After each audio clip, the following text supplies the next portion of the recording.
For the third night in a row, Nova could not sleep. The young bobcat lay curled in the far corner of her enclosure, trembling. Her small frame was rigid with fear, her amber eyes wide open, locked on the darkness that surrounded her. Staff at the sanctuary had tried everything. Heating pads, soft lullabies, comfort toys, even mild sedatives. But nothing could reach her. Nothing could quiet the fear, or the pain that still lived in the eyes of this wounded wild creature. Only when Thor, a husky with calm eyes the color of ice, was brought in and placed just outside the enclosure, did something begin to shift. It wasn't planned. Just a quiet suggestion during a long, silent shift. And yet it worked. Nova's trembling slowed. Her breath steadied. And for the first time since she was rescued, she closed her eyes. Minutes passed, and her body relaxed, her small chest rising and falling in a deep, undisturbed rhythm. She slept. And in that sleep, something extraordinary began. In the heart of a brutal Montana winter, a season that tested every living thing, an unexpected bond began to form. Snow covered the hills in layers more than a meter deep. Temperatures plummeted far below freezing, testing the limits of even those animals built for survival in the harsh Montana winters. But for Nova, survival had already become a question of if not how.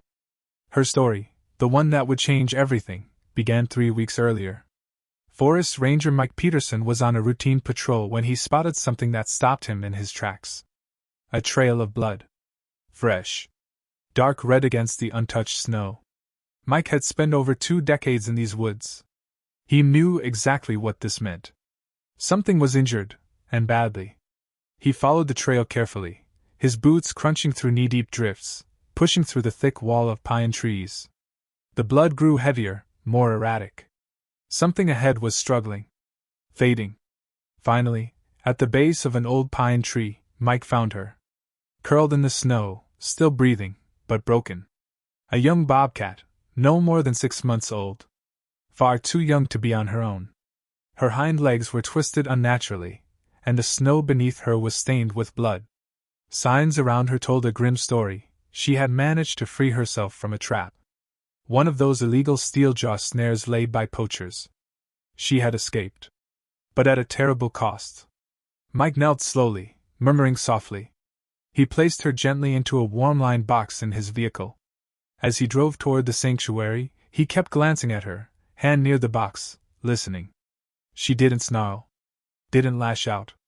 Only weak, pained growls escaped her throat, not threats, just exhaustion. And her eyes, amber, wide, filled with something Mike had rarely seen, even in the wildest creatures. Confusion and heartbreak. At the sanctuary, wildlife veterinarian Lisa Henderson was waiting. There was no time to prepare. The injury was severe, and they weren't equipped for this level of trauma. Still, Lisa moved fast. Staff converted a back room into a temporary operating space. And for 4 long hours they worked. Blood loss. Hypothermia. Internal bruising. The diagnosis, when it came, was harsh. Permanent nerve damage to the spine. Her hind legs would never fully function again. A bobcat that cannot hunt, cannot survive in the wild. Lisa called her Nova, named after the brilliant star she saw in the night sky the moment Mike had arrived. But in those first days, Nova barely clung to life. She refused food. She didn't sleep. Cameras showed her attempting to stand, over and over, only to fall back in pain. At night, her soft, pitiful cries echoed through the center. So much so that staff had to wear ear protection to keep working. The team began quietly discussing options. Humane euthanasia was on the table. Because for a wild animal, survival is not just about breathing. It's about freedom, dignity, movement. And Nova had none of that. Lisa understood. Keeping her alive meant keeping her caged. Trapped in a body that no longer worked. It wasn't just a medical decision. It was an ethical one. Then, the unexpected happened. Sarah Collins, a wildlife photographer working on a project about Montana wolves, arrived at the sanctuary. With her was Thor, a white-gray husky with piercing ice-blue eyes. As Sarah walked Thor past the special care enclosures, he suddenly stopped. His ears perked. His body stilled. His gaze locked onto Nova's pen. Most dogs would bark, growl, react to the scent of a wild predator. But Thor didn't move. He simply stood there, watching. Sarah, unsure but curious, allowed him to step closer. He padded forward slowly, coming to a stop about a meter from Nova's bars. Then, something happened. Nova lifted her head. For the first time since the surgery. There was no growl. No flash of teeth. Instead, her amber eyes locked onto Thor's face, not in fear, but in curiosity. It was a moment Lisa hadn't seen before. A spark. Thor inched closer, gentle, calm. He placed his front paws on the bars. And then Nova, with effort that made Lisa gasp, dragged herself forward. Using only her front legs, she pulled herself to the edge of the enclosure. Until only iron bars separated them. Lisa leaned forward, her eyes fixed on the monitor. What she saw in Nova's eyes that night was not pain. Not fear. It was something else. A flicker of life, a spark of interest. Something had opened. A small door, in the closed-off soul of a young bobcat who had given up. And the key, somehow, was Thor. Sarah began returning to the sanctuary every day with the husky by her side. At first they did nothing but sit quietly near Nova's enclosure. No commands, no expectations, no pressure. Just presence. Lisa, cautiously hopeful, agreed to let the interaction continue as an informal 2-week experiment. They needed to see if this was a breakthrough, or just a fluke. Slowly, Nova changed. She stopped hiding in the corner, and began spending more time near the enclosure bars, where she could watch Thor. Where she could feel him near. Her eating habits changed, too. Meals that once took hours of coaxing were suddenly accepted with calm efficiency, but only when Thor was there.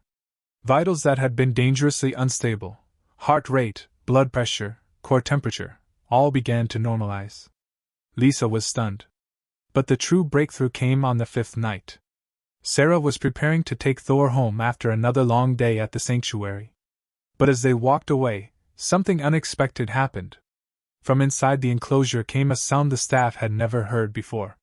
Nova cried out. Not the usual low growls of pain. This was different. A high, whimpering wail, soft and pleading, filled the building. A sound that cut through every hallway and made even the most experienced staff freeze. Sarah and Thor were nearly 300 meters away when her phone rang. It was the night staff. Nova was in distress. Her body was thrashing. No sedative worked. She would not calm down. And strangely, Thor sensed it too.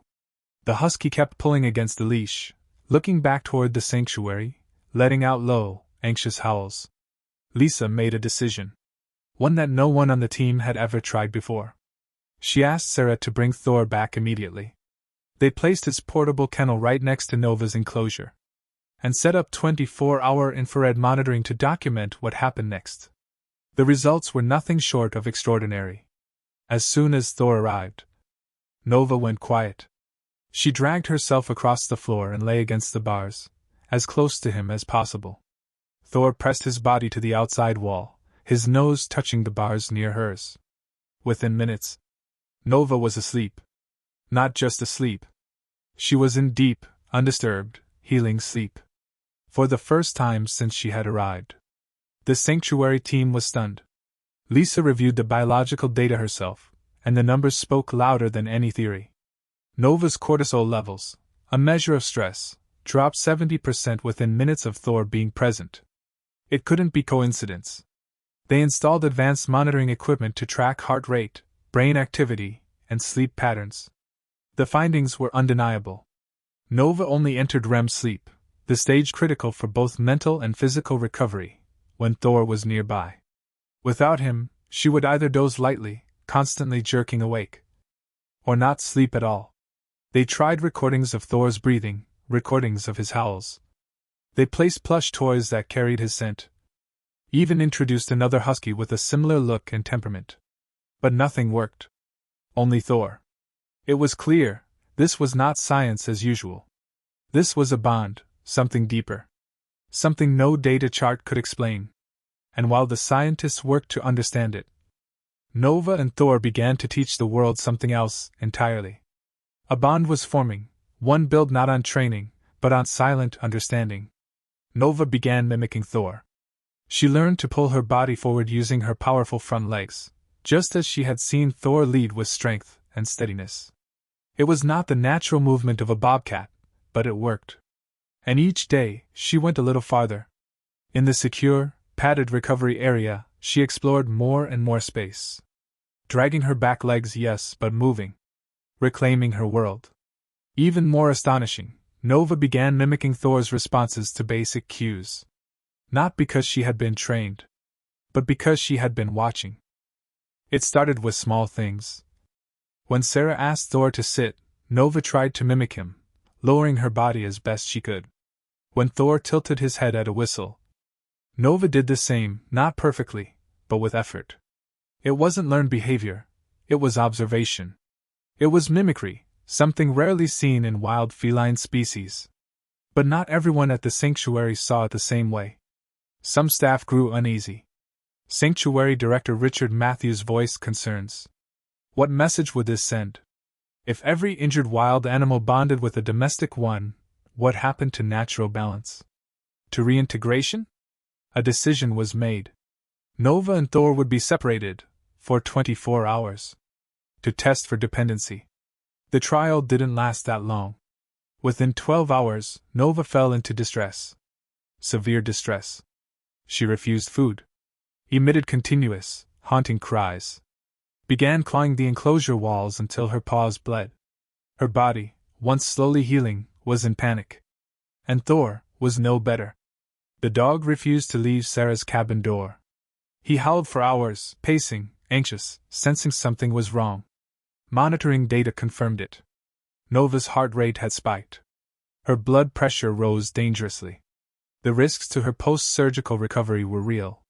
Lisa made the call. The test was ended. Nova's safety, her healing, came first. After long discussion, and even longer reflection, an exception was made. Sarah was granted special permission to adopt Nova. Her property, near the edge of the forest, was modified with everything Nova would need, a semi-wild sanctuary of her own. Safe. Enriched. And shared, with Thor. That was 5 years ago. Nova is fully grown now, a magnificent adult bobcat with a shining coat of spotted gold and deep amber eyes that missed nothing. Her spinal injury never healed completely. But her body adapted. She developed her own rhythm, a half-walk, half-crawl, using powerful front limbs and abdominal strength to move with fluid agility. No, she could not run like other bobcats. But she could explore. She climbed low rocks, pulled herself up sturdy branches, and patrolled her territory with quiet confidence. Every morning, Nova would lie on a flat stone on the eastern edge of the land, soaking in the first light of dawn. And every morning, Thor would join her. Sometimes he rested his head gently on her shoulder, and the two would sit in silence, watching the sun rise. No words. No explanations. Just presence. And somewhere along the way, the roles began to change. Nova no longer needed Thor just to feel safe. Now, sometimes Thor needed her. During thunderstorms, when age made the old husky more sensitive to noise, he would leave the house. He would find her. And Nova would be waiting. She would lie still as he pressed close to her fur, until the shaking stopped. She, once broken, had become the one who healed. By their 4th winter together, Thor had slowed. He moved with effort now, the years showing in his joints and his breath. And Nova, as if she knew, adjusted. She never walked too far. Never moved too quickly. She waited. She watched over him. Then came an unseasonably warm autumn day. Golden leaves fell slowly from the trees. The sun was heavy. Thor, too, was heavy. Breathing harder than usual, the old husky rested in direct sunlight, too tired to move. Nova approached, and did something no one had ever seen her do. She leaned her head into his side, and began to nudge. Not rough. Not forceful. Just a soft, persistent push, guiding him, urging him. Toward the shade. Toward comfort. And when he reached it, Thor collapsed softly beneath the old oak tree. Nova lay down beside him, eyes alert, body still. She did not leave his side. Because somewhere along the journey, the orphaned bobcat who once trembled in a corner of her cage had become a guardian.